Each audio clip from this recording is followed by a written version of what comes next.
Assalamualaikum and welcome back to my channel. As the title, hari ni aku nak buat reorganize aku punya almari. Sebab dah terlampau bersepah, aku pun dah pening kepala tengok. So aku nak organize balik lah. Depan aku ni, tepi aku semua banyak barang. Ada ni.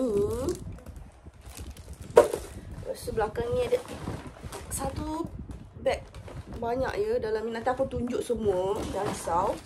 Lepas tu tepi ni ada organizer semualah. So aku akan organize aku punya almari yang dah serabut, serabai, ditemani oleh anak-anakku. Sebelum tu aku nak minta maaf, aku sesema dan batuk, so aku punya suara lain sikit lah. Plus aku punya rumah sekarang, aku punya bilik tu bersepah sebab aku dalam progress ada projek sikit, small project yang aku usahakan. So ya, memang bersepah. Aku tak sanggup nak tunjuk kat korang sebab bersepah sangat. Tapi aku akan tunjukkan dekat korang aku punya almari yang serabut, serabai, yang bersepah tu yang aku nak organize. Jom. Okay, ini dia almarinya. Dia ada 3 kompartmen. Kompartmen atas ni ada ubat-ubat, dokumen semualah. Lepas tu tengah ni ada aku punya skincare lah, barang-barang lain semua tu.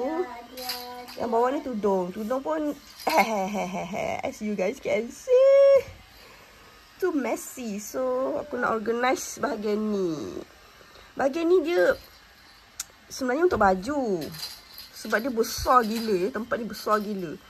Aku kena letak satu rack untuk bahagi kepada 2. Kalau tak aku boleh susun bahagian bawah je. Bahagian atas ni membazir. Ada lagi ruang ni sebenarnya.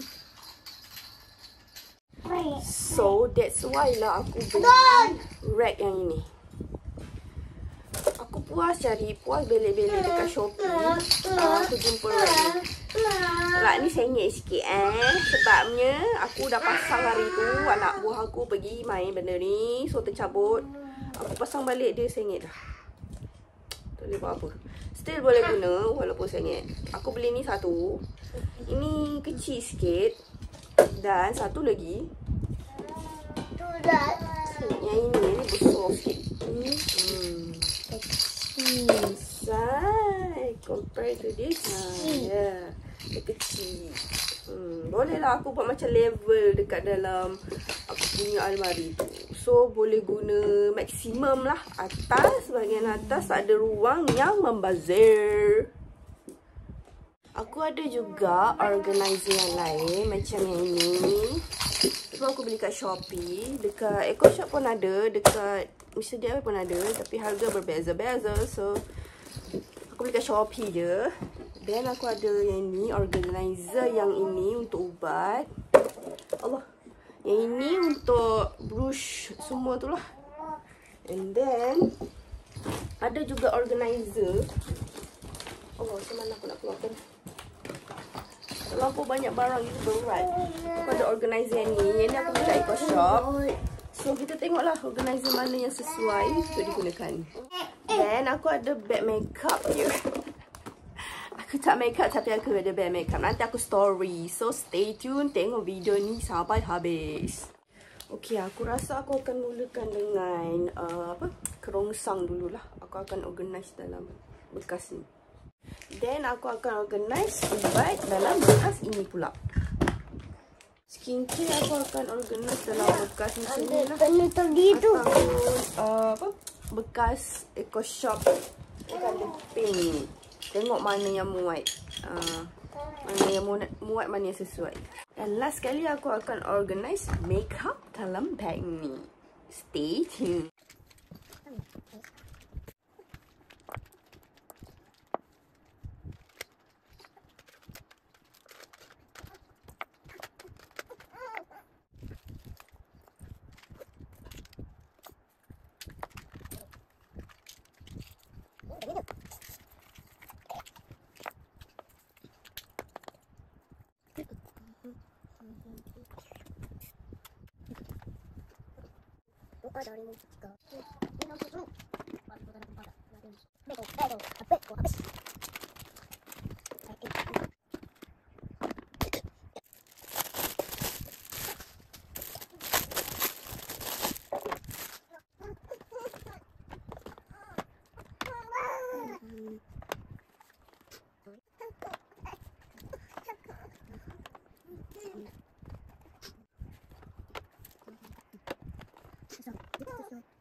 Okay guys, almari ni aku dah kosongkan tingkat yang atas dengan yang tengah ni.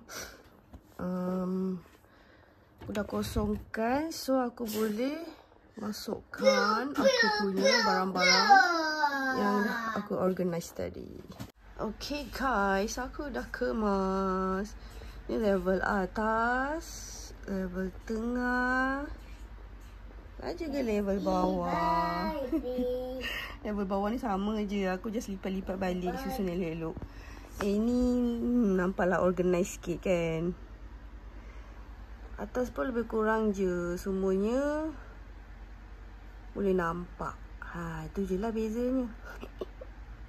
Sorry guys, aku agak rushing buat video organize tadi tu. Sebabnya anak aku si adik dah start meragam. So aku kena buat cepat-cepat. Tak mudah ya buat video dengan anak-anak. So kalau nak buat video, better tunggu husband ada. Husband aku kerja, that's why lah aku kena jaga anak-anak sambil buat video. Sebab organizer tu dah lama sampai tau sebenarnya. Tapi aku rasa dah dekat 2 bulan lah, sebulan lebih macam tu kot. Dah berhabuk benda tu. Baru aku ada masa untuk buat video organize. Better buat daripada tak buat kan. So stay tuned for my next video. Aku ada lagi satu projek yang aku tengah usahakan. Video tu ambil masa sikit lah sebab ada sebab-sebab tertentu. Oh iya, yang pasal makeup tadi tu, aku just organize masuk dalam bag ni. Sebabnya aku nak letak dekat dalam aku punya almari tu pun tak muat dah. So aku akan cari tempat lain untuk letak. Plus aku punya sheet mask semua pun tak muat. Mungkin aku akan letak dalam drawer je. Itu kemudian lah aku buat. Kenapa aku beli makeup sedangkan aku tak makeup? Okay, aku explain lah. Adik aku nak kahwin. Bukan nak kahwin, dah kahwin dah pun. Aku dah guna pun makeup ni. Adalah aku guna. Tak semua, separuh. Lepas tu, aku beli makeup untuk aku makeup lah masa majlis dia. Sebabnya aku tak nak bangun awal pagi untuk muar makeup. So sebab muar kalau makeup kan majlis pagi pukul 8, 8.30 macam tu. Pukul berapa pun dah bangun. Aku dengar ada anak kecilnya tak cukup tidur. So memang tak dan lah aku nak buat bangun awal semua tu. So aku belilah makeup sikit-sikit untuk aku makeup sendiri. Aku taklah bukan pro, aku amateur. So makeup aku biasa-biasa je, macam makeup tak makeup je masa majlis tu. Aku tak tunjuk lah segan. So lepas majlis adik aku tu, apa aku nak buat dengan makeup ni? Sebab aku beli makeup untuk majlis adik aku. Jangan risau, aku akan guna, mungkinlah aku akan guna macam lipstick semua tu, lip tint semua tu aku akan guna. Cumanya macam eyeshadow ke, Semua tu kalau aku tak guna, aku akan bagi dekat kakak aku ke, adik aku ke. So aku tak rasa benda tu membazir. Ya. Sebenarnya aku ada orang untuk diberi. Jangan membebel lagi. Korang jangan lupa subscribe, like and comment. Till we meet again. Bye.